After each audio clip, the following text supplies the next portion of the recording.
வள்ளுவத்தை கொண்டு நம்முள் அந்த மனித நேயம் வளர்த்துவது எப்படி என்பதை காண்போம். 10ஆம் கிளாஸ் படித்து பாஸ் பண்ணாதான் 10வது படித்தவர்னு சொல்லுவோம். அது மாதிரி டாக்டருக்கு படிச்சிருந்தா எம்பிபிஎஸ் பாஸ் பண்ணியிருக்கணும். அதே மாதிரி வக்கீலுக்கு படிச்சிருக்கணும்னா பிஏபிஎல் முடிச்சிருக்கணும். அந்த மாதிரி பார்த்துட்டு வரும்போது மனிதன்னு சொல்லும்போது அவர் மனித நேயத்தை பாஸ் பண்ணியிருக்கணும் இல்லையே. பார்ப்போம். அப்படியானால் மனித நேயம் வளர்ப்பது எப்படி என்பதை ஆராய்வோமா? நம் அனைவருள்ளும் ஒரு மிருக இயல்புகள் உண்டு. அந்த இயல்புகளை கடந்து உயர்வுமையாகின் அந்த மனித நேயத்தை நாம் அடைய முடியும், அந்த அளவுக்கு உயர முடியும் என்பது அறிஞர்களோட கூற்று. அப்போ அந்த மிருக இயல்புகள்லாம் என்னென்னு பார்க்கலாம். எதெல்லாம் மிருக இயல்கள்னு சொல்லுவோம், எதெல்லாம் எல்லா மிருகங்களுக்கும் நமக்கும் பொதுவானவைங்கிறத பார்க்கணும். உதாரணமாக உண்பது, உறங்குவது, காப்பது, இதெல்லாம் எல்லா உயிரினங்களுக்கும் பொதுவான ஒன்று. பொதுவாக நாம் ஒரு அம்மா எல்லா உயிரினங்களுக்கும் ஒரு அம்மா உண்டு. அதாவது நாய்க்குட்டி, மாட்டுக்குட்டி, ஆட்டுக்குட்டி எதை எடுத்துட்டாலும் எல்லா பாலனிகளும் தங்கள் குட்டிகளை பராமரிப்பதில் எல்லாம் சரியானவை தான். அதே ஈன்றால், அதாவது அம்மா ஒரு தாயாராவது எப்படி என்று வள்ளுவர் சொல்லும்போது சான்றோன் என கேட்ட தாய் என்று சொல்வார். தன் குழந்தை பெரிய ஒரு அறிஞன் என்று கேட்க வேண்டுமாம். சபை முன் நடத்தி செல்ல உதவுவர் தான் தந்தையம். தந்தை எல்லா உயிரினங்களுக்கும் கிடையாது, அதை ஞாபகத்தில் வச்சுக்கணும். மனித இயலுக்கு மாத்திரம்தான் தந்தையானது தனிப்பட்ட ஒரு சிறப்பு. அப்போ சான்றோனாக உதவுவது எப்படி என்பதை பார்க்கலாம். எதிர்பார்ப்பில்லாமல் அறிவால் உதவுவர் தான் சான்றோன் என சொல்லலாம்.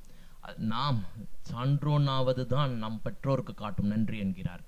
அதான் இப்போ இங்க டாக்டர்கள் நமக்கு உதவுறாங்க, அவங்களை நம்ம வாழ்த்துறோம். அதே போல் நாம் எங்கேயோ யாருக்கோ உதவ வேண்டும், நம்மை ஒரு சிலர் வாழ்த்துவார் தெரியுமா, அப்பதான் நாம் சான்றோர் என அறிய வேண்டும். அதாவது நம் குடும்பம், நம் குழந்தை, நம் சுற்றால் அல்லாத ஒருவரை நமது என்று கொண்டாட உதவுவதுதான் சான்றாண்மை.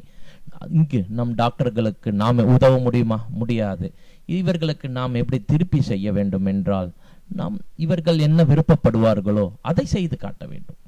நன்றி தெரிவித்தல் ஒரு நாய்க்கு கூட ரொம்ப எலிசு, வாலாட்டி விடும் ஒரு பிஸ்கட் போட்டா. ஆனால் நன்றி காட்டுவது என்பது நாம் நமது அல்லாதவர்களுக்கு செய்வதுதான்.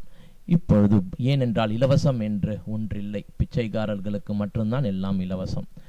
நம் வாழ்காலம் உலகத்துல நிர்ணயிக்கப்பட்டாச்சு முன்னாடியே. ஸோ இந்த பூமியில நம்ம வாழற டைம்ல அந்த டைமை நம்ம ஸ்பெண்ட் பண்ணி இன்னொருத்தருக்கு கொடுத்து பணமா மாத்துறோம், பொருளாக மாத்திரம். டாக்டர் சேவை செய்கிறதுனால அதை பண்பாக ஞானமாக மாறுறது. இதெல்லாம் நம்மளுடைய வாழ்க்காலம், நம்முடைய உயிர், அது பணமாகவும் ஞானமாகவும் பொருளாகவும் மாறுறது. அதனால எந்த ஒரு பொருளும் எந்த ஒரு சேவையும் யாருடைய ஒரு நேரமும் சும்மா இலவசம்னு நம்ம செலவழிச்சிடக்கூடாது. இன்னொருத்தரோட டைமை வேஸ்ட் பண்ணவே கூடாது. பட்டினத்தார் சொன்ன மாதிரி குத்தாடி குத்தாடி போட்டுடைத்தாண்டிங்கிற மாதிரி நம் வாழ்க்காலத்தை சும்மா வீணடிக்கிறது ரொம்ப டேஞ்சர். மற்றவருடைய வாழ்காலத்தை இலவசம்னு நினைச்சு நம்ம பண்ணிடுறது ரொம்ப நல்லதில்லை. அடுத்தது புலி பசித்தாலும் புல்லை தின்னாதுன்னு சொல்வார்கள். அது மாதிரி மனித நேயம் வளர்ப்பவர்கள் உயிரே போனாலும் மது, சிகரெட் இந்த விஷயங்கள்ல எல்லாம் விழமாட்டாங்க. பழக்கத்தால் தான் மனுஷன் மிருகத்தை காட்டிலும் கீழே போக முடியும். ஏன்னா ஒரு நாயோ மாடோ தம் அடிக்காது, தண்ணி அடிக்காது. அதனால மனிதன் மிருகன் இது இயல்பை வெல்ல வேண்டும் என்றால் பழக்கத்தால் விழக்கூடாது, ஒழுக்கத்தால் உயர வேண்டுமாம்.